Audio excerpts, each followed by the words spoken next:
बिस्मिल्लाहिर्रहमानिर्रहीम। अस्सलाम वालेकुम नादरीन, आप यूट्यूब चैनल देख रहे हैं, मैं इमरान खान।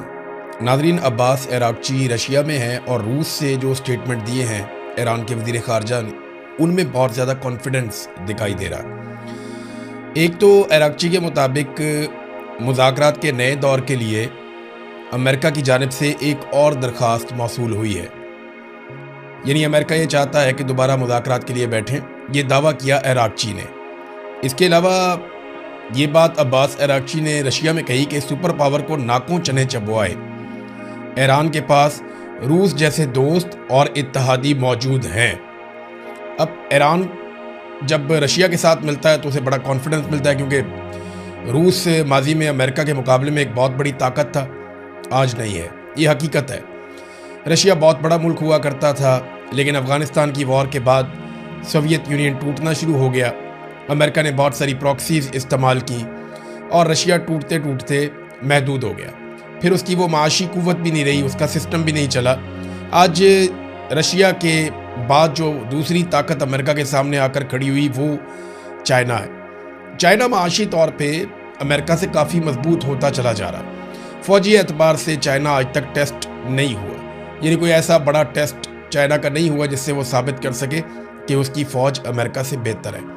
लेकिन चाइना के हथियारों ने दुनिया में अपना मुकाम बनाया। बहुत सारी जगहों पे चाइनीज़ हथियार ख़रीदे भी जाते हैं और वो आजमाए भी जाते हैं, और चाइना के हथियार आहिस्ता आहिस्ता दुनिया की मार्केट में अपना हिस्सा बना रहे हैं। अब तो ये अरागची का काफ़ी काबिल एतमाद किस्म के उनके स्टेटमेंट हैं, बड़ा भरोसा उनको हुआ अपनी ताकत के ऊपर, और रशिया ने काफ़ी बकअप किया है। जितना मजबूत स्टेटमेंट रशिया की गवर्नमेंट की जानिब से दिया गया अरागची के आने पर, ऐसा ज़बरदस्त मजबूत स्टेटमेंट किसी और ने नहीं दिया। और पाकिस्तान जो है वो सालिसी की बदस्तूर कोशिशें कर रहा है।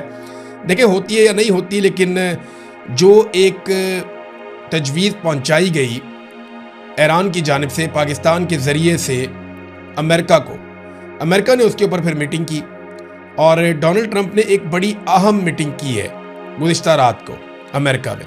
क्योंकि अमेरिका में अब रात शुरू हुई है जब आप ये वीडियो सुन रहे हैं, तो जब पाकिस्तान में रात थी और अमेरिका में दिन था, तो अमेरिका में डोनाल्ड ट्रंप ने बड़ी अहम एक मीटिंग की है और उसमें गौर किया इन बातों पर जो तजावीज़ ईरान ने दी है।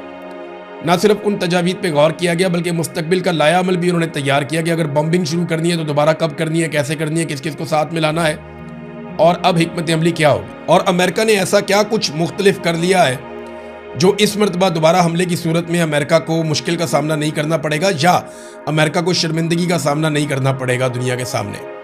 तो ये तो एक मीटिंग हुई है।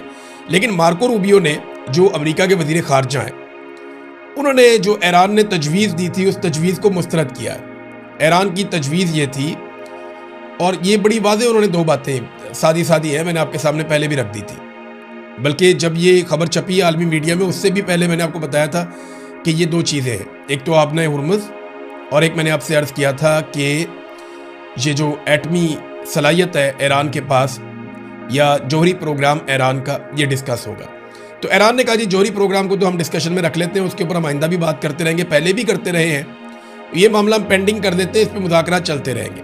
हम फौरी तौर पर एक मुआहिदा कर देते हैं जिसमें हम आबना हुर्मुज़ को खोल देते हैं। और जो ईरान ने उसमें तजवीज़ दी थी वो ये दी थी कि एक मुआहिदा करते हैं अमेरिका और ईरान के बीच में आबना हुर्मुज़ को खोलने के हवाले से, और उस मुआहदे के मुताबिक अमेरिका नाकाबंदी ख़त्म कर देगा और ईरान आबना हुर्मुज़ को खोल देगा। लेकिन मार्को रूबियो ने कहा कि अमेरिका इन तजावीज़ को मुस्तरद करता है क्योंकि ईरान ने सख्त शराइत के तहत आबना हुर्मुज़ की बंदिश खोलने का कहा, जो हमारे लिए काबिल कबूल नहीं है। ईरान का कहना यह है मार्को रूबियो के मुताबिक कि जहाज़ रानी सिर्फ उस सूरत में हो सकेगी, या आबना हुर्मुज़ में से जहाज़ सिर्फ उस सूरत में गुजरेंगे जब ईरान के साथ हम आहंगी की जाएगी या उनसे बाकायदा इजाज़त ली जाएगी। अगर कोई बग़ैर इजाज़त लिए या ईरान से कोऑर्डिनेशन किए बगैर यहाँ से गुजरेगा तो उसको या तो उड़ा दिया जाएगा या फिर उसके ऊपर जुर्माना आयद कर दिया जाएगा। ये मार्को रूबियो ने कहा जी हमें काबिल कबूल नहीं है। फिर मार्को रूबियो ने एक और स्टेटमेंट दिया। डोनाल्ड ट्रंप ने कहा था, आपको याद होगा, कि हमने ईरान के तकरीबन तमाम मिसाइल ख़त्म कर दिए और उनकी मिसाइल साइट्स तबाह कर दी हैं। अब ईरान के पास हमला करने की सलाहियत नहीं है, हम जंग जीत चुके हैं, ये डोनाल्ड ट्रंप ने कहा था। मार्को रूबियो ने इसके बरक्स एक स्टेटमेंट दिया डोनाल्ड ट्रंप ने तो 100% मिसाइल ईरान के ख़त्म कर दिए थे, लेकिन मार्को रूबियो ने कहा नहीं, 50% मिसाइल जो है वो सलाहियत ईरान के पास अभी बाकी है और ईरान इतने हथियार रखता है कि वापस 50% हथियारों से हमला भी कर सकता है। एक और नाज़रीन डेवलपमेंट आई इसमें, ये बड़ी दिलचस्प है। ईरान के नायब सदर का एक स्टेटमेंट है, पहले वो आप देख लें। ईरानी नायब सदर ने कहा कि माजी में हमारी तौहीन करने वाले ममालिक, वो ममालिक जो हमें जलील करते थे, वो ममालिक जो हमें जेट फ्यूल बरामद करने से इनकार करते थे, आज वही ममालिक अपनी तवानाई की सप्लाई को महफूज बनाने के लिए और अपने बहरी जहाज़ों को आबना हुर्मुज़ में से गुजारने के लिए हमसे इजाज़त के लिए इल्तजा कर रहे हैं। ये बड़ा फातिहाना किस्म का स्टेटमेंट है। यानी ये तो ईरान ऐसा लगता है अपनी फतह का ऐलान कर रहा है कि जो ममालिक कल तक ये करते थे वो करते थे, आज वो ममालिक देख लें कि हम कैसे। ये गुज़िश्ता 2 दिनों से ईरान के स्टेटमेंट बड़े सख्त हो रहे हैं।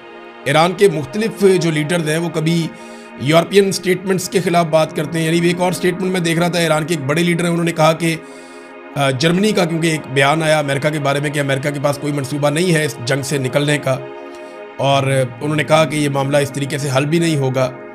लेकिन उन्हें भी याद दिलाया गया ईरान की जानिब से, ईरानी क़यादत की जानिब से कि जनाब आप भी दिसंबर में ये कह रहे थे कि चंद हफ्तों के अंदर ईरान का ये हो जाएगा वो हो जाएगा, तो वो देखें हम तो अपनी जगह पे खड़े हैं। तो ईरानी ना अब सबको जवाब दे रहे हैं, यूरोपीय ममालिक में भी कुछ को जवाब दे रहे हैं, अमेरिका को भी जवाब दे रहे हैं, इसराइल को भी जवाब दे रहे हैं और जारहाना बयानात दे रहे हैं।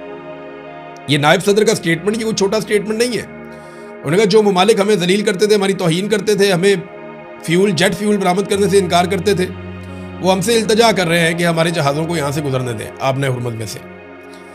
तो ईरान का रवैया रशिया जाने के बाद मैंने कहा ना, काफ़ी उन्हें कॉन्फिडेंस आया है। रशिया ने, मुझे लगता है कि ईरान के साथ काफ़ी सारी चीज़ें तय की हैं। नेटो का सालाना एक सरबराही इजलास होता है नाज़रीन। ये नेटो के जो ममालिक हैं, ये मगरबी ममालिक हैं, ज़्यादातर अमेरिका के सारे इत्तहादी हैं। तो ये नेटो ममालिक इकट्ठे होते हैं, इनका सालाना एक सरबराही इजलास होता है जिसमें तय करते हैं पूरा साल क्या हुआ, अगले साल क्या होगा, और ये अपनी हिकमत अमली बनाते हैं। अब नेटो वाले जो हैं वो इस रवायत को ख़त्म करने पे गौर कर रहे हैं कि अब हर साल इजलास बुलाने की ज़रूरत ना पड़े, और सादा जो इसकी वजह बताई जा रही है इंटरनेशनल मीडिया में, वजह ये बताई जा रही है कि वो डोनाल्ड ट्रंप को अवॉइड करना चाहते हैं कि अगर डोनाल्ड ट्रंप आएगा नेटो की सरबराही इजलास के अंदर, वो कोई ना कोई ऐसी बात करेगा, बड़ी बदमज़गी अमेरिका की और मगरबी ममालिक की पैदा हो जाएगी, तो ट्रंप के साथ कशीदा मुलाकात से बचने की कोशिश है, ये और कुछ नहीं है। तो इस मामले में वो कहते हैं जनाब इसको मामले को अगर मौखर ही कर दिया जाए तो अच्छी बात है, नेटो का जो सरबराही इजलास है वो ना हो। चीन ने नाज़रीन अक़वाम मुत्तहिदा में एक बड़ा सख्त स्टेटमेंट दिया है, और चीन ने वही पोजीशन उनकी वही है, लेकिन ये अमेरिका के लिए बड़ा सख्त स्टेटमेंट है। आबना हुर्मुज़ इस वक्त सबका मसला बना हुआ है ना, तो इस पर चाइना ने जो स्टेटमेंट दिया, उनके जो चीन के सफ़ीर हैं अक़वाम मुत्तहिदा में, उन्होंने कहा जी कि आबना हुर्मुज़ की बंदिश की जो असल वजह है वो अमेरिका और इसराइल का ईरान के ऊपर हमला है, और ये बिला जवाब हमला है, इसकी ज़रूरत नहीं थी। अच्छा, इन्होंने ये हमला कर दिया ईरान के ऊपर और आबना हुर्मुज़ उसके बाद बंद होगी, तो जिम्मेदार इसराइल और अमेरिका का हमला है, चाइना ये कह रहा है। फिर वो ये कहता है कि इस मसले का जामे और मुस्तकिल हल क्या है, वो सिर्फ और सिर्फ जंगबंदी में है कि मुस्तकिल जंगबंदी हो जाए तो ये मसला हल हो जाएगा, वरना ये मसला हल नहीं होगा। तो इसमें सारे बैठ के एक मुस्तकिल जंगबंदी करवाएं, जिसके नतीजे में ये मसला हल होगा, वरना ये मसला इसी तरह जारी रहेगा। नाज़रीन, कुन्नर में वहाँ पे एक हमला हुआ है और वहाँ की गवर्नमेंट ने इल्ज़ाम लगा दिया पाकिस्तान के ऊपर कि पाकिस्तान ने हमला किया है, और वो कहते नहीं हमारा काफ़ी नुकसान हुआ है यहाँ पे इस हमले में। अब पाकिस्तान ने जो है वो ये कहा कि नहीं, ये ऐसा नहीं किया, पाकिस्तान ने ऐसा नहीं किया, पाकिस्तान ने ये अटैक कुन्नड़ में नहीं किया, बल्कि पाकिस्तान की तरफ से कुछ ज़राए ये भी बता रहे हैं कि कुन्नड़ में कोई दहशतगर्दों का मरकज़ था, वहाँ पे कोई तरबियत दी जा रही थी दहशतगर्दों को, और वहाँ कोई धमाका हो गया तरबियत के दौरान, और वो नुकसान पाकिस्तान पे डालने की वहाँ की हुकूमत कोशिश कर रही है। ये पाकिस्तान का मौक़िफ़ है। जबकि अफ़गानिस्तान का मौक़िफ़ ये है कि पाकिस्तानी फोर्सेस की जानिब से अटैक किया गया है और वहाँ बमबारी की गई है, जिसके नतीजे में वो ये दावा करते हैं कि वहाँ सिविलियंस का नुकसान हुआ है। अब ये तो अफ़गानिस्तान का मामला ना, इस पर तो अफ़गानिस्तान का मौक़िफ़ अपना है, पाकिस्तान का अपना है, लेकिन पाकिस्तान के अंदर एक ही दिन में 3 बड़े खौफनाक वाक़यात हुए हैं। हमारे बड़े अच्छे जर्नलिस्ट हैं मोहम्मद फ़हीम साहब, वो इसको रिपोर्ट करते हैं कि एक दिन में 3 मुबैना ड्रोन हमले हुए। खैबर अकाखेल में ड्रोन हमला, बच्चों समेत 7 अफराद वहाँ पे ज़ख्मी हो गए। पेशावर हसन खेल में ड्रोन हमला, और शुमाली वज़ीरिस्तान में ड्रोन जो है मुस्लिम लीग नून के रहनुमा मलक लियाकत अली वज़ीर का बेटा और 2 भतीजे समेत 3 बच्चे भी वहाँ पे ज़ख्मी हो गए। तो ये ड्रोन हमले हो रहे हैं, इनके खिलाफ एहतजाज भी जारी है। खैबर में घर पे मार्टर गोला गिर गया, ये एक्सप्रेस न्यूज़ की खबर है। बच्चों और ख़वातीन समेत 7 अफराद ज़ख्मी हो गए हैं, जिसके बाद वहाँ पे एहतजाज शुरू हो गया और जो लोग एहतजाज कर रहे हैं उन्होंने बंद किया वहाँ पे सड़क को, उन्होंने काफ़ी एहतजाज किया। MNA भी वहाँ पे जो मकामी पाकिस्तान तहरीक इंसाफ के हैं वो भी आ गए। तो लॉ एंड ऑर्डर की सिचुएशन पाकिस्तान में कोई बड़ी आइडियल नहीं है, लेकिन इस सिचुएशन को ठीक किया जा सकता है अगर सारी की सारी लॉ इन्फोर्समेंट एजेंसीज और इदारे वो लॉ इन्फोर्समेंट पे ही तवज्जो दें, अमन व अमान पे ही तवज्जो दें और अपने जो बाकी उनकी एक्टिविटीज़ हैं उनको मौखर करें या बंद करें, उन चक्रों में ना पड़े। सीधा सीधा जो काम है करने वाला उस काम की तरफ वो आए।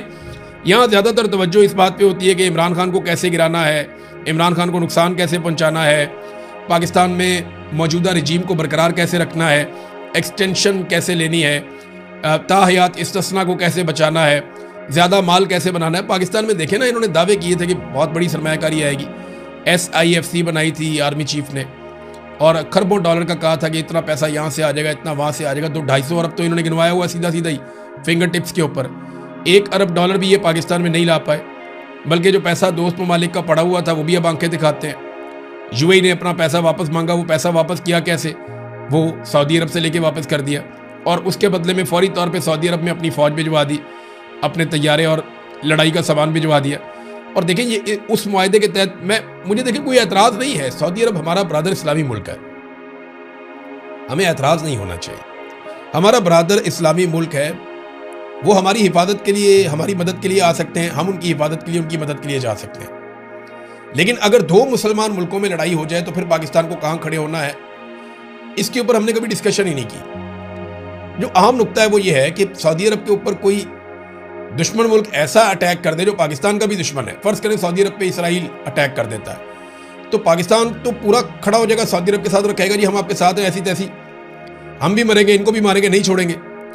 लेकिन अगर सऊदी अरब की और ईरान की लड़ाई हो जाती है तो ऐसे में पाकिस्तान किसके साथ खड़ा होगा? ऐसे में पाकिस्तान का रोल क्या होना चाहिए, ये चीज़ें पार्लियामेंट में डिस्कस होनी चाहिए थी, ये चीज़ें कैबिनेट में डिस्कस होनी चाहिए थी। सियासतदानों को, अवामी मुंतखब नुमाइंदों को इसका फैसला करना चाहिए था, अवामी राय को मद्देनज़र रखते हुए, अवामी जज्बात को मद्देनज़र रखते हुए। लेकिन हुआ ये कि ये फैसला बारों बार कर दिया गया। आर्मी चीफ कमिटमेंट देकर आ जाते हैं किसी नाश्ते में, किसी खाने में, किसी जगह पे, किसी महफिल में, किसी मीटिंग में, शहबाज शरीफ साहब साथ होते हैं और उसके बाद वो काम वो कर दिया जाता है।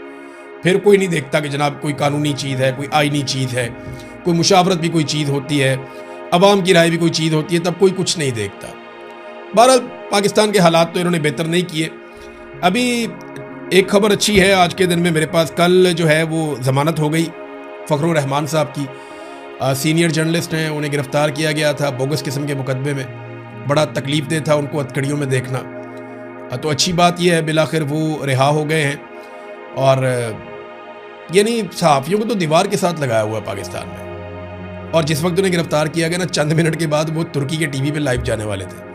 अगर ये ड्रामा चंद मिनट के बाद होता ना तो इंटरनेशनल मीडिया भी देखता कि पाकिस्तान के अंदर सहाफ़ियों को कैसे उठाया जाता है, कैसे गिरफ़्तार किया जाता है।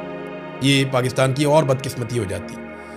और वो बल्कि मेरी बात हो रही थी वकील साहब से, तो वो मुझे बता रहे थे कि फ़खरुर रहमान साहब ने कहा कि अच्छा हुआ मैं लाइव नहीं था तुर्की TV के ऊपर, अगर मैं वहाँ लाइव होता या उनके साथ बात कर रहा होता तो ये मुसीबत बन जाती, पाकिस्तान की शर्मिंदगी हो जाती। अब वो आदमी पाकिस्तान के बारे में ऐसे सोच रहा है और आप उसको उठा कर ले जा रहे हैं, मुल्क का दुश्मन बना रहे हैं। हद हो गई। वैसे अपने ज़ाती मफाद के लिए निज़ाम इस लेवल तक गिर जाता है। और वैसे भी जो मुझे पता है कि इस बात पे गुस्सा, उन्होंने एक दिन बताया था कि आसिम मुनीर साहब निजी महफिलों में हर जगह कहते हैं कि जब तक मैं हूँ तब तक इमरान खान बाहर नहीं आता। ये बात सारे जानते हैं, कुछ छुपाने वाली बात तो नहीं है, सब जानते हैं कि आसिम मुनीर साहब इमरान खान साहब को नहीं छोड़ेंगे, क्योंकि उन्होंने जो इस्तिस्ना लिया उस दिन मुझे आइडिया हो गया था कि ये अंदर से डरे हुए हैं, तो ये इमरान खान से खौफजदा हैं, ये इमरान खान को नहीं छोड़ेंगे। इस्तिस्ना चीज़ ही ऐसी, वो लेने का मकसद ही मुझे समझ आ गया था। यानी मैं समझता था कि शायद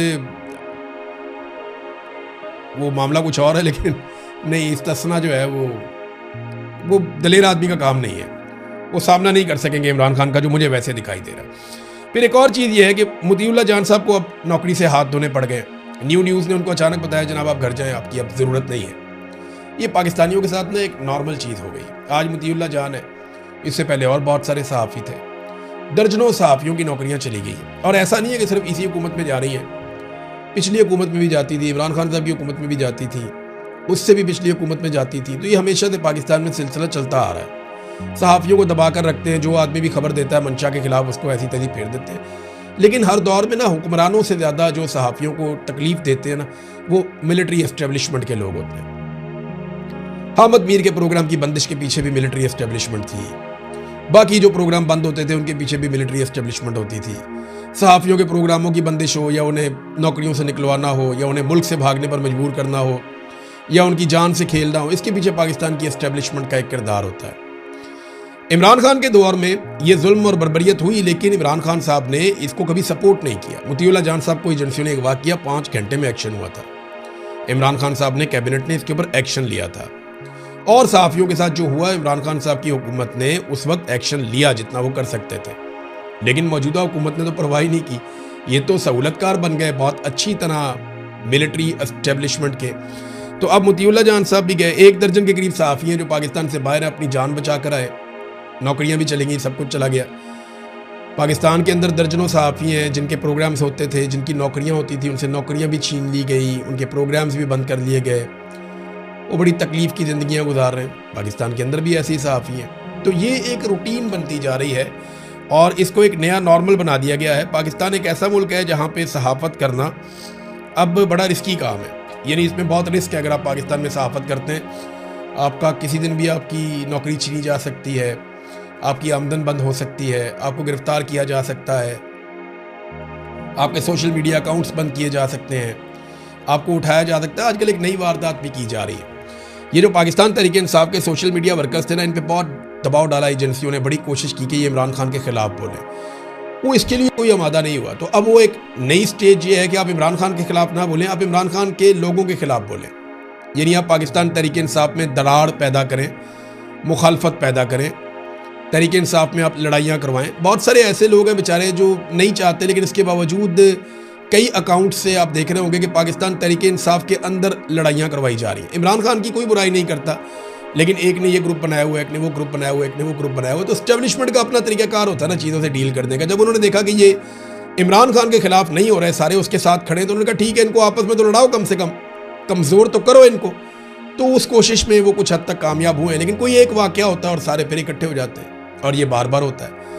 तो एक वाक़या, कोई खुदा ना खास्ता एक चिंगारी, और फिर ये सारा इनका किया कराया भस्म हो जाएगा। अब तक के लिए इतना ही। अपना ख्याल रखिएगा, अपने इस चैनल का भी। अल्लाह हाफ़िज़।